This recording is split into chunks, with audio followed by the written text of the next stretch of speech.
Bonjour, je m'appelle Thomas Croze, je travaille en tant que botaniste dans un bureau d'études en écologie du sud-est de la France. Je traite notamment des problématiques liées à la conservation de la flore, des flores rupestres en lien avec des aménagements et confortements des parois rocheuses. Mon intervention d'aujourd'hui va porter sur la découverte d'une espèce nouvelle pour la science, décrite du midi de la France, la félipange des vires, une plante parasite de la famille des eurobanchacées qui vit dans les escarpements rocheux du Midi. Ce travail a nécessité la collaboration de plusieurs botanistes et notamment des spécialistes de cette famille, des spécialistes espagnols, Luis Carlon Ruiz et Gonzalo Moreno Moral, et aussi des botanistes français qui sont intervenus avec moi, Henri Michaud, Jean Molina et Jean-Marc Tison. Bonjour à toutes et à tous. Je tiens à remercier tout d'abord la Société botanique d'Occitanie pour la tenue de ces rencontres et pour l'occasion qu'elle m'offre de vous présenter une nouvelle venue dans les rangs de la systématique, la félipange des vires. Donc c'est une plante parasite de la famille des eurobanchacées qui a été décrite tout récemment du midi de la France. Alors avant d'évoquer sa découverte et ses caractéristiques, on va prendre un peu le large taxonomique et historique. Et je vais donc vous présenter quelques éléments qui vous sont probablement familiers. Donc les eurobanchacées, c'est une famille cosmopolite, la plus grande famille de plantes parasites. Elle comprend une centaine de genres et plus de 2000 espèces. C'est une famille qui est structurée en 3 grandes tribus, dont la tribu des eurobanchés qui va nous intéresser ici, une tribu qui est la plus ancienne et la plus diversifiée de la famille. Et elle comprend de nombreux genres, parmi lesquels les félipanches et les eurobanches constituent les principaux. Et donc le centre d'origine et de diversité de cette tribu se situe donc dans les zones méditerranéennes de l'Ancien Monde et en Asie occidentale. Il est centré principalement sur 3 grands spots de biodiversité mondiale que sont le bassin méditerranéen, le Caucase et le secteur irano-anatolien. Donc si on remonte un peu dans le temps, vous avez là un modèle de régression, de dispersion et de cladogénèse appliqué sur une 150 taxons de la tribu, avec les eurobanches dans la partie haute, le clade des eurobanches et le clade des félipanches ici, qui constituent grosso modo la moitié des espèces traitées. Et vous avez en abscisse le temps en millions d'années. Donc ce que représente un peu ce travail récent, c'est notamment que, c'est que la tribu trouve son origine grosso modo au milieu du Miocène, il y a 15 millions d'années. On ne dispose pas de fossiles, on n'a pas retrouvé de fossiles de ses ancêtres de la tribu, là, des eurobanchés. L'Asie occidentale, le Caucase en particulier, le bassin méditerranéen constituent des centres d'origine des grands clades et de diversification des grands clades durant les derniers 6 millions d'années. Le Caucase est considéré ainsi comme une zone mixte aussi d'endémisme conservateur et novateur, avec des taxons et des lignées qui sont à branches courtes et à branches longues, donc des paléoendémiques. Et puis le bassin méditerranéen a connu une diversification pour ses plantes plus récentes, autour de 2 millions d'années. Alors on peut évoquer des grands événements paléogéographiques et paléoclimatiques pour expliquer un peu cette structure de la diversité, de l'originalité de ces plantes. Notamment les changements de paramètres orbitaux au milieu du Miocène qui ont engendré des refroidissements assez marqués, une aridification assez marquée et permis l'émergence en fait de paysages herbacés qui ne prédominaient pas à cette époque tropicale qui était principalement investie par des forêts humides.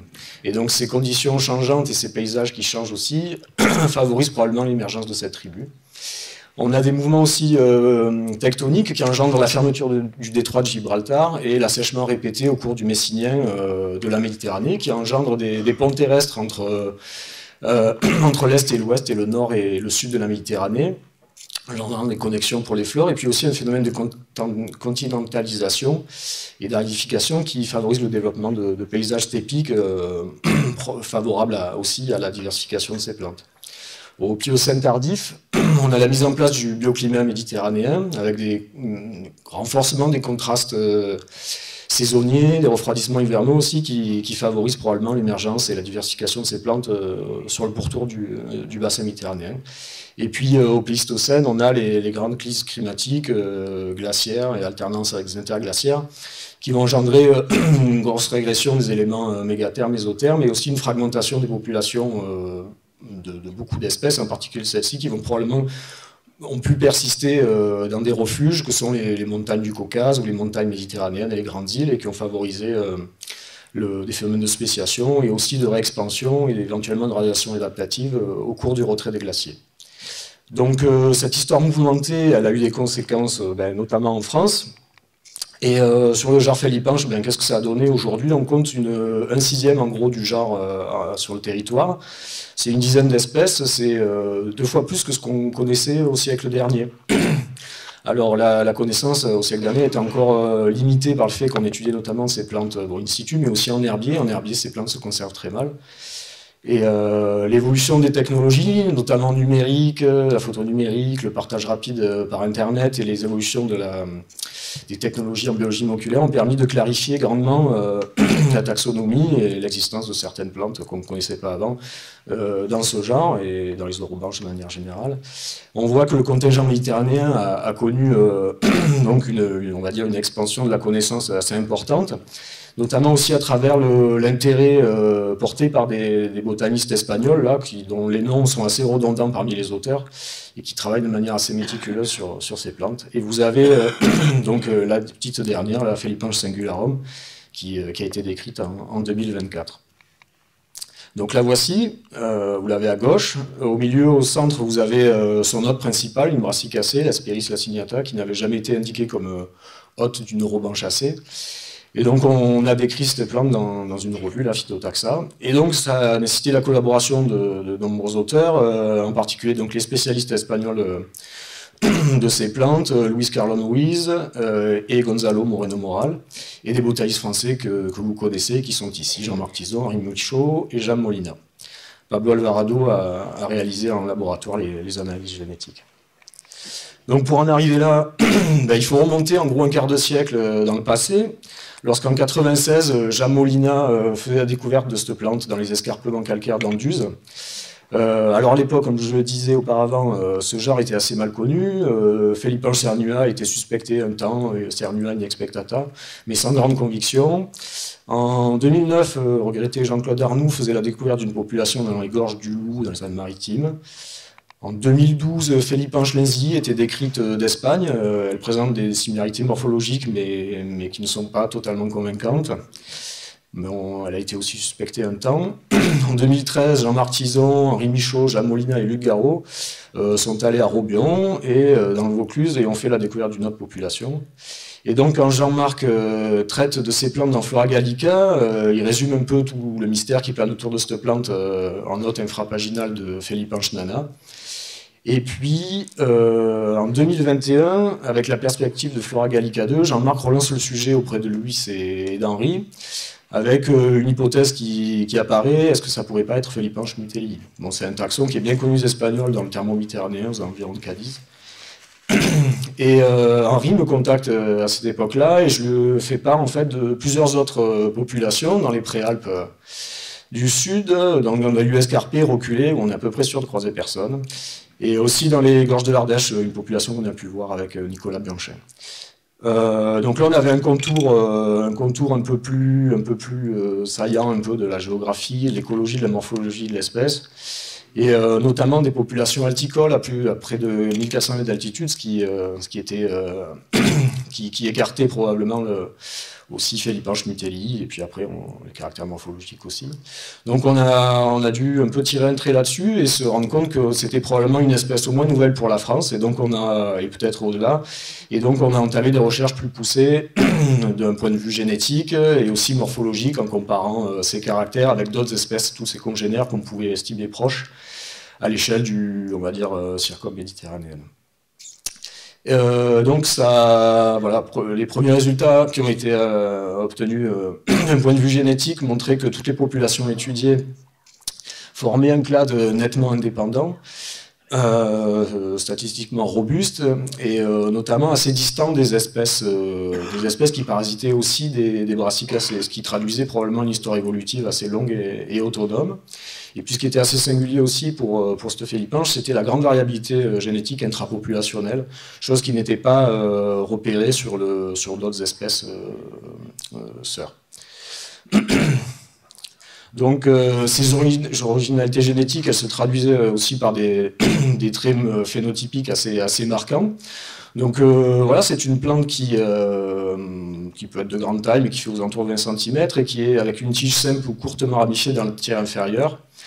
Et alors elle a une couleur très particulière qui est crème et très hirsute, avec de nombreux poils blancs, qui lui donnent un côté assez lumineux. Donc quand on la croise, on a une difficulté à la rater quand même. Une inflorescence qui est longue, qui prend les 2/3 de la tige environ, et puis une inflorescence lâche qui laisse voir l'épanouissement, bien l'insertion des fleurs. Et des fleurs qui sont grandes, particulièrement grandes, plus de 2 cm en général, même quand la plante est très petite, dans des conditions de sécheresse marquées. Alors si on regarde un peu de plus près, on a des bractées qui sont assez particulières aussi, qui sont de couleur crème, mais qui ont tendance à flétrir et brunir à l'anthèse, et qui contrastent assez nettement avec les couleurs justement claires de la tige et des calices, qui sont très clairs, avec des dents de calice et des bractéoles aussi qui sont plus courtes, qui ne dépassent pas la moitié de la fleur. Et voilà. Et donc une corolle qui est en forme d'entonnoir, ce qui est assez classique, mais qui est généralement assez contractée sur les côtés quand on la regarde de face, donc plus haute que large, et d'un bleu caractéristique très clair, avec des nervures longitudinales bien plus foncées. La corolle, encore une fois, est très hirsute, ça c'est un caractère assez marquant. Et puis elle a de profil une forme aussi bien spécifique. Elle est courbée au tiers proximal. Et puis elle a le dos qui est uniformément courbé. Il n'y a pas de bosse subapicale. Et ventralement droite, avec des lèvres supérieures de la corolle qui sont bifides, lobées, triangulaires, aiguës et irrégulièrement dentées, et encore une fois nettement ciliées. Et une lèvre inférieure assez importante, qu'elle représente les 2/3 de la longueur de la corolle. Elle est trifide, spatulée, dentée et souvent apiculée. Alors si on dissèque la fleur, on a donc des étamines qui sont insérées là encore au tiers de sa longueur, au niveau de la courbure inférieure. Et puis un aspect assez marquant, c'est la base des filets des étamines qui est jaunâtre et densément poilu avec des poils longs. Voilà, des anthères glabres, aigus, un style blanc et qui tend vers le bleu à son apex, et qui est légèrement poilu sur toute sa longueur, et un ovaire crème glabre. Voilà. Donc on a fait un peu le tour de ces caractéristiques morphologiques. Alors les confusions possibles, elles sont assez réduites finalement, parce qu'on n'a retrouvé qu'une seule félipanche en sympatrie avec Singularum.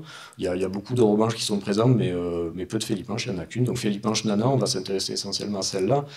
Et ça reste une plante qui est plus petite dans toutes ses parties, avec des fleurs plus réduites et une tige bien plus fine. Et puis alors, si c'est pas suffisant, on va regarder ces corolles qui sont quand même justement très nettement bombées subapicalement, ce qui est différent de Singularum. Elles sont généralement moins ouvertes, mais surtout plus foncées dans les tons de bleu ou violet, même s'il peut y avoir quelques cas d'hypochromie. Et puis les lobes aussi sont assez différents. Les lèvres de la corolle sont elliptiques et à bord entier. Et puis elles parasitent d'autres types d'hôtes, généralement des plantes annuelles. Alors pourquoi on l'appelait la félipanche des vires? Ça tient essentiellement à son tropisme pour des milieux un peu particuliers, que sont ces replats dans les escarpements rocheux, donc qui peuvent se retrouver, qui ceinturent soit directement les escarpements dans les parois ou à la base des parois. Voilà, donc ça tient, on va dire, à son habitat de prédilection. Donc là, je vais vous présenter quelques exemples de localités. Là, on est dans le Var, dans la face nord du Mont Aurélien. Donc on a une population qui est très localisée dans ces petites vires qui sont ici. Et voilà, c'est très, très réduit, avec quelques dizaines d'individus. Ici, c'est dans le Vaucluse, dans le Petit Luberon. Donc là, vous avez une série de vires aussi qui sont assez extraordinaires. Et voilà, donc là, c'est probablement l'une des plus importantes populations de basse altitude. Dans la Nesque, toujours dans le Vaucluse. Donc c'est toujours dans des lieux, pour avoir parcouru l'ensemble de ces milieux, elle est localisée vraiment dans une zone extrêmement réduite, là, confinée dans un creux très thermophile.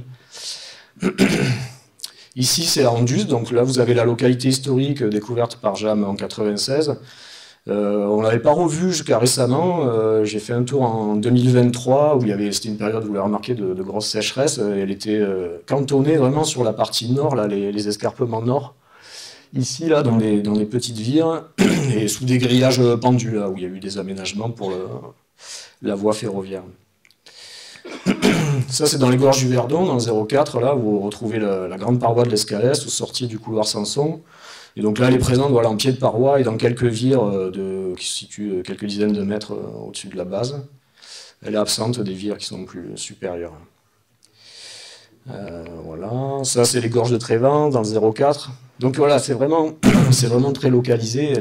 Il faut monter là-haut pour aller la trouver et c'est quelques mètres carrés, quoi. Ici encore dans les gorges de Trévins. Alors à chaque fois dans ces milieux-là, bon, vous l'imaginez, ça regorge d'espèces remarquables, que ce soit des espèces rares, relictuelles, endémiques, rupicoles. Voilà. Ça c'est les versants nord de la montagne de Lure, où là on voit bien les petites vires herbeuses là, qui sont perchées dans la paroi, où en pied de paroi on aperçoit un peu Hespéris laciniata là, en violet, là. Voilà. Donc elle se retrouve là. Ça, c'est les Alpes-Maritimes, donc c'est la localité la plus alticole. On est quasiment à 1400 mètres d'altitude, et encore une fois, c'est toujours dans ces vires. Vous avez le village de Saint-Auban qui est en pied, la Clue, là, qui est assez bien connu des botanistes qui vont voir le myosotis ou les phytomas. Alors, c'est une plante qui entretient des relations très étroites avec d'autres espèces. Évidemment, ces hôtes dont elle dépend totalement, puisque c'est une plante holoparasite. Tous ces hôtes sont des brassicacées, et Hespéris laciniata est son hôte principal. C'est une plante quasi monophage. Dans toutes les localités où elle est rencontrée, elle parasite Hespéris laciniata, mais en marge de certaines populations, on peut la retrouver aussi sur d'autres hôtes que sont Rhabis turrita ou Aliara peciolata, notamment. La faune rupestre joue un rôle important aussi pour sa présence. Les oiseaux, les ongulés, par leur déjection, entretiennent en fait une charge azotée et un enrichissement des sols qui se concentrent ces éléments justement dans ces replats. Et ces éléments, probablement notamment l'azote, pourraient favoriser la germination d'Hespéris et donc par suite de la félipanche. Il faut voir aussi que les chamois parcourent fréquemment ces milieux-là, et les piétinements qu'ils engendrent pourraient favoriser aussi la rencontre entre les graines de la félipanche et les racines de ces hôtes aussi. Voilà. Donc d'un point de vue écologique, on peut dire globalement que c'est une espèce des montagnes calcaires nord-ouest méditerranéennes pour l'heure. Aux étages méso- et supraméditerranéens, elle se rencontre dans des expositions assez variées, mais il faudra, quand on monte en altitude, elle va se localiser vraiment dans des adrets bien abrités, bien confinés. On la retrouve dans les fissures de rochers, sur des dalles ou des petits éboulis dans ces vires. Donc au sein de pelouses, ourlets, fruticées, alors fruticées sous des junipérés, pour la retrouver vraiment sous couvert des genivaliers de Phénicie, turifères comme dans la Drôme, ou voilà, des buxés, des formations d'amélanchés, des fruticées subépicoles. Et on semblerait que son préférendum se situe dans des ourlets mésotrophes à Hespéris, Lamium garganicum. Là, vous avez des photos sur la droite qui montrent que ça fait vraiment, dans certains cas, des formations assez homogènes, voilà, mais qui semblent, enfin, de mon point de vue, assez peu étudiées du fait de leur situation un peu escarpée, et ça mériterait donc d'approfondir un peu la question. Donc là, vous avez une synthèse chorologique qui a été un peu étoffée depuis l'apparition de l'article. Donc c'est 3 régions administratives qui sont concernées par la présence de cette plante, c'est une dizaine de départements et une vingtaine de localités actuellement. Elle reste à confirmer peut-être sur la 5 Victoire au Beau de l'Aigle, voilà, bon, parce qu'elle a été vue sèche, mais bon, il y a de fortes chances que ça en soit. Il y a une seule station en Occitanie, la station historique, peut-être à rechercher, même si on est probablement sur les marges de l'air, enfin, ça reste à voir. Si on fait le contour de ces populations, on a une aire de présence de 14 000 m², et seulement de 20 km² si on regarde par maille de 1 km par 1 km. Et après, si on regarde vraiment l'aire de présence très locale, on est à moins de 4 000 m².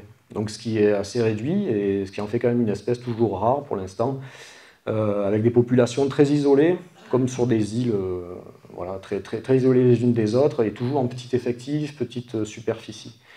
Donc ça en fait une espèce assez précaire. On a appliqué les critères IUCN, et on a abouti à la positionner comme une espèce en danger, en catégorie vulnérable, avec moins de 1000 individus reproducteurs. Donc, et elle est soumise donc à de nombreuses pressions qui sont en nette croissance ces dernières décennies. Alors on sait que les travaux en parois rocheuses pour les biens et les personnes, c'est assez fréquent, et ça c'est en croissance, mais maintenant il se passe aussi des travaux de grosse envergure, même pour ouvrir des sites d'escalade, avec des minages qui engendrent des dégâts considérables, des purges aussi très importantes. Et il faut savoir aussi que l'escalade, en termes de pratique de sport plein air, est en pleine expansion. Il y avait quelques milliers de pratiquants dans les années 70-80. Aujourd'hui, on compte 2 millions de pratiquants en France. Alors tous ne vont pas dehors, mais ça reste extrêmement important, avec des effets, des dégradations manifestes en pied de paroi, et avec tout ce qui peut se passer aussi en paroi. Alors la question des chèvres férales est assez peu étudiée. Elles n'ont pas du tout le même comportement que les chamois, donc ça mériterait aussi des études un peu complémentaires. C'est ce qui se passe en ce moment dans les gorges de l'Ardèche pour comprendre un peu leur rôle, leur relation avec les végétations des balmes, des vires. Et puis bon, le changement climatique, notamment l'aridification, on a pu constater que ça avait des effets assez importants sur ces hôtes et sur la plante, avec une raréfaction des deux, et avec des boucles rétroactives justement sur des pressions d'abrutissement qui sont exacerbées lorsque la ressource est limitée. Elles sont clairement appétantes, que ce soit Hespéris ou la félipanche, elles sont clairement broutées par les ongulés. Et puis voilà, les intempéries, les contrastes de grande pluviosité, de sécheresse augmentent les instabilités rocheuses et légitiment d'autant les projets de confortement rocheux. Donc on espère que le PNA, le plan d'action national sur les pieds de parois rocheuses, qui devrait être validé d'ici quelques jours ou semaines, mais pourra, à travers les actions de conservation, garantir parfois soit l'amélioration de l'état de conservation de ces populations, et puis aussi les révisions des listes de protection. On espère que peut-être elles bénéficient d'un statut légal pour qu'elles soient davantage prises en considération dans tous ces projets d'aménagement. Voilà, merci pour votre attention.